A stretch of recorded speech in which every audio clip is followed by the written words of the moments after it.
Good evening and welcome to Tucker Carlson Tonight. How do you know if you're living in a free society?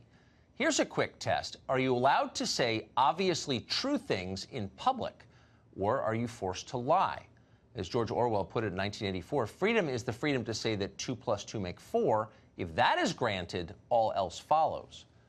But what if that freedom isn't granted? What if you're required to repeat things you know aren't true? What if everyone who hears you knows perfectly well that you're lying, but can't say so out loud? What if everyone is required instead to nod along in mock sincerity as if it's all completely real? That's what a pep rally in a police state looks like. Thanks to the dear leader for a bountiful potato harvest, they chant, even as they starve to death. You get the same feeling as you watch the current race for the Democratic nomination. Pete Buttigieg is in that race. A few years ago, back when he was best known for being mayor of South Bend, Indiana, Buttigieg made the point that all lives matter. He said it because it's true. All lives do matter, no matter what they look like. Every life has value, period. That's the message of Christianity and of the civilization that it spawned in the West. But in the modern Democratic Party, that can no longer be acknowledged. So Buttigieg apologized for his wrongthink. In 2015, you said that all lives matter when you spoke about 2 police controversies that were happening in South Bend. Was that a mistake? What I did not understand at that time was that phrase, just early into mid, especially 2015, was coming to be viewed as a sort of counter slogan to Black Lives Matter. And so this statement that seems very anodyne and something that's kind of nobody could be against actually wound up being used to devalue what the Black Lives Matter movement was telling us. Since learning about how that phrase was being used to push back on that activism, I've stopped using it in that context. I'm sorry I said all lives matter. I won't say that again. Going forward, only some lives will matter, whatever lives the party deems meaningful. I am penitent, and I stand corrected. The crowd nodded gravely. We are pleased to see your turn of heart, comrade. Well, at least Buttigieg managed to preserve some dignity as he went through the motions of his ritual apology. Beto O'Rourke, who is 46 years old and still skateboards, has no dignity. When asked about a harmless joke he once told about his wife staying home to raise the kids, O'Rourke fell apart completely. He groveled and whimpered and abased himself. He even expanded the self-criticism and apologized for how he was born. Constructive criticism.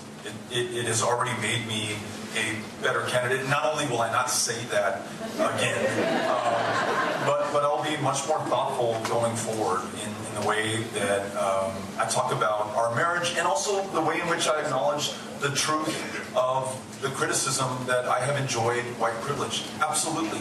Undeniable.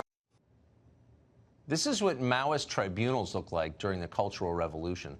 By summer, you can picture Beto wearing a paper dunce cap with white privilege scrawled across it in red letters as a warning to other would-be counter-revolutionaries. Pretty much everyone running for president as a Democrat this year has had to face inquisitions like this. They write their confessions of guilt, bowing before their accusers on social media and begging for forgiveness. Kirsten Gillibrand read her confession on live television. Years ago, when she was running for a different office, Gillibrand once expressed sympathy for the idea of a border. Looking back, she is deeply ashamed. She can hardly believe she ever thought something so immoral. You essentially said that you were embarrassed about your previous position on immigration. Tell me about that. Well, I don't think it was driven from my heart. I was callous to the suffering of families who want to be with their loved ones, people who want to be reunited with their families. And I recognize, as we all do, that immigration and diversity is our strength as a country. I really regretted that I didn't look beyond my district and talk about why this is an important part of the United States story. Diversity is our strength, she says. I once was lost, but now I'm found. Diversity is our strength. This is the new Nicene Creed.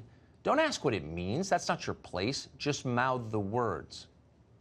Well, there's nothing liberal about any of this, obviously. It is purely authoritarian, woke fascism.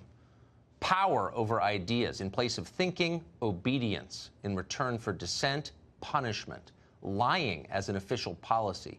And not just conventional lying, the ordinary truth shading of everyday life, but terrifying, full inversion lies, the exact opposite of the truth. The kind of lies that regimes that seek total control must tell in order to maintain their power.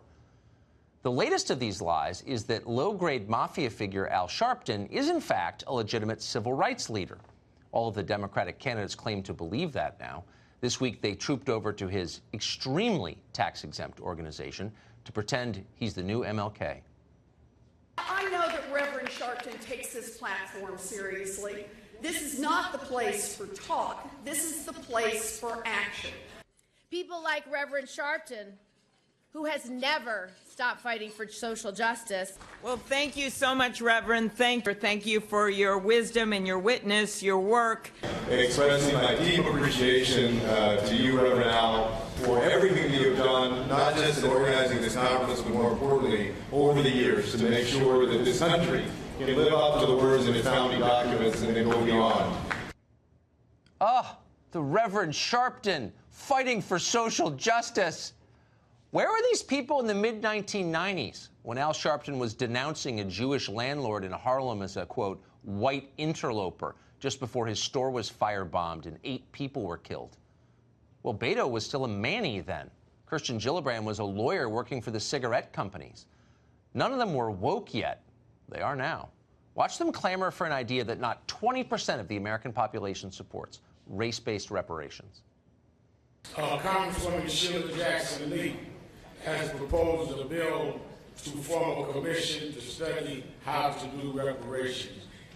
When I am elected president, I decided. Would you sign that bill?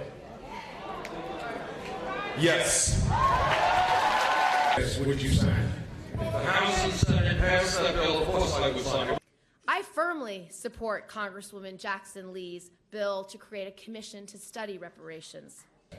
Would you sign the bill for reparations? Yes, I would. I already support that bill. There are things that we need to do in this country that have been a long time in coming. One of those is to move forward with reparations.